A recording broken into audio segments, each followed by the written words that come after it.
I believe in you. Well, Lansing Mayor Virg Bernero, the Democratic candidate for governor, is hoping that you will believe in him and that enough people will believe in him that he will be elected governor of the state of Michigan in the general election in early November. He's 46 years old. He has represented Lansing in the Michigan State House of Representatives and the state Senate as well, and obviously in his second term as mayor of the city of Lansing. He's on the other end of our line. Good morning to you, sir. Morning, Michael Patrick. How you doing? I got to say, I saw you hot-footing it yesterday from Tropo back to your office downtown Lansing there, and you looked like a busy man on a mission. It's got to be every single minute now consumed in your effort not only to still lead the city of Lansing, but also be elected governor. Well, there's no question. It's a busy time, but it's been a busy time in Lansing trying to grow the city in a tough economy. But we're getting results in Lansing, and I feel good about where the campaign is headed as well. I think people want change. I think they want the outside of the ordinary. We need bold action. We need bold leadership, and you know, Michael Patrick, I've done that in the city of Lansing. I've led in tough times, balanced 5 straight budgets with no tax increase. We've diversified the economy, and I'm very excited. I'm focused like a laser on this GM expansion. While GM gets ready for their IPO, you know, we see this not only the survival of the company, but the thriving of General Motors. We know it's paid off our investment in GM, and it's going to pay off here in Michigan and in my city. We're working for this expansion, this $200 million, 640 manufacturing jobs expanding in Lansing. I feel very good about where that's headed, and I'm hopeful that we'll have an announcement, who knows, maybe in the next month on that.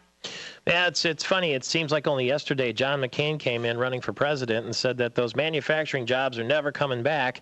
Now we hear GM is going to invest $20 million in its Bay City powertrain operations and the event the instance that you talked about right here in the state capitol. You know, that's very important, Michael Patrick, because this is a big distinction between me and, I used to say anybody running for governor. Now there's just 2, but it's a big distinction. You know, I fought that characterization then, and I was called the angry mayor. Well, you know, I was angry when I heard the national pundits and the Fox News people slamming the auto industry, slamming Michigan, slamming the work ethic. And my dad retired from GM, as you know, and I know what our workers are capable of. I knew then. We made the Cadillac CTS here in Lansing Motor Trend Car of the Year. Now we see again the Detroit 3 are on the top of the J.D. Power quality list. And as we talked about, they're getting ready for this IPO, General Motors. So they are resurgent. We know that we made the things that made America great in places like Michigan. We can again. And anybody who thinks we can give up on manufacturing, that Mexico can be our manufacturing sector, or China can do our manufacturing for us, and that works out okay economically, I think they're whistling Dixie. I think that's absolute nonsense. We have to put the P in GDP, gross domestic product. I've been all about promoting domestic manufacturing, and as governor, that's exactly what I'm going to do. And this is not about Democrat or Republican. This is an American way of life. This is a question of whether the American dream will survive in Michigan and across this country. We cannot continue to give up our manufacturing base. Yeah, a lot of people were surprised that General Motors moved that quickly to try to have the initial public offering. We understand, I think it's going to be November or something like that. The price is going to be around $40, but that is a real sign of life, isn't it? Absolutely. Look, and again, this is just a major difference between myself and my opponent, who's a more multinational corporation. You know, and I don't mean to be nasty about it, angry about it, mean about it, but the fact is an election is a choice between 2 people. Virg Bernero, myself, I have a track record of bringing jobs here, creating Michigan jobs, creating an environment in Lansing where we have diversified our economy, but we're not giving up on advanced manufacturing. We know that we want to be making the cleaner, greener cars of the future, and we're going to work with the Obama administration. Let's face it, President Bush provided that first bridge loan. President Obama picked up where he left off and really invested in the auto industry, investing in battery technology, which is the future for these electric cars. So Michigan is well poised with the green energy revolution that's coming with the wind turbines and the cleaner, greener cars. I believe we are well poised for a green manufacturing future, and I'm not giving up on it. And I'm ready to compare my record, to have it held up and compared to that of Rick Snyder's, my opponent, because, you know, I wonder if he's going to do for Michigan what he did for Gateway. Oh, that's right. Gateway's no longer an American company. It was sold out lock, stock, and barrel, and Rick Snyder made out very well with that. You know, he's now funding his own campaign out of his millions that he garnered. But what did Michigan or American workers get out of the deal? They got a raw deal.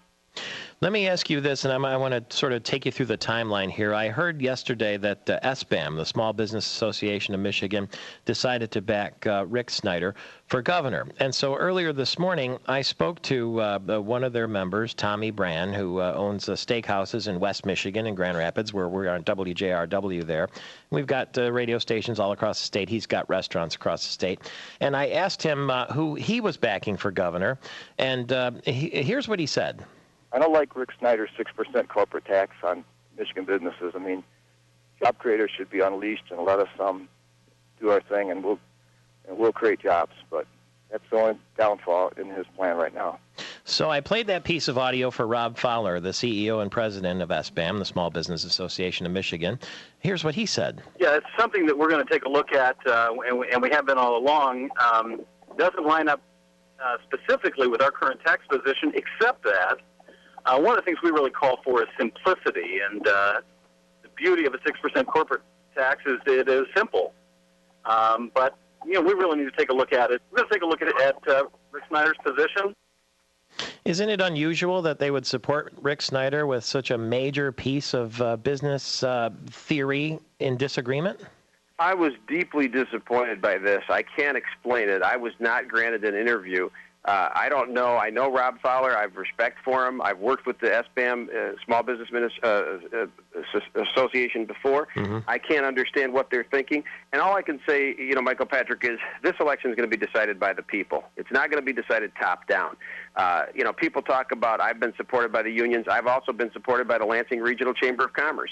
They know me, you know, in this race, not just previous races. In this race, they're endorsing me because local businesses know how I've treated them. They know how I believe in laying out the red carpet instead of the red tape. It's not just rhetoric. We've done it in Lansing. It's how we've diversified our economy into high-tech, IT, bioscience, insurance, advanced manufacturing. A latest report came out, WKR did a story about it, that Lansing is one of the fastest-growing industrial in manufacturing jobs, manufacturing rebound in the state. We've gained manufacturing jobs every month this year, and we're going to continue to do that. So it's a major point of contention. Look, small businesses know that without manufacturing, they wither on the vine. If people aren't making things, if we don't have a productive economy and we're not producing things, people don't have the extra money in their pocket to go bowling or go to the tavern or spend the night or go up north and go fishing, go hunting.